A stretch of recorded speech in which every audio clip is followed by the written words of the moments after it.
বোন, সাথী বড়, সাথীর অনেক দায়িত্ব। যেখানে বড় ভাই বাবা দায়িত্ব নিবে, তো সেখানে সাথী তার সংসারটাকে মাথায় তুলে নিয়েছে। কারণ সাথীর পরিবারে মা আছে, মা তেমন কাজকাম করতে পারে না, ঘরেই থাকে। সাথী পরে বাসায় কাজ করে সংসারটুকু চালায়।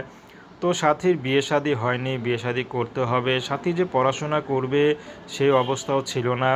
সাথীর ইচ্ছা ছিল পড়াশোনা করে ডাক্তার হবে, কিন্তু সেই স্বপ্ন আর হলো না। সাথী উল্টো নিজের সংসারের হাল কাঁধে তুলে নিয়েছে।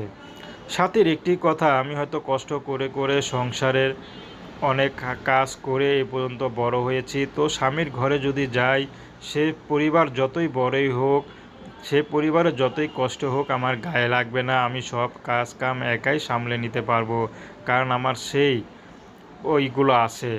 তো সাথী এখন বিয়ে শাদী করবে, ভালো একজন যদি মানুষ পায়। সাথী খুবই পরিশ্রমী একটি নারী, বয়স মাত্র 18 বছর।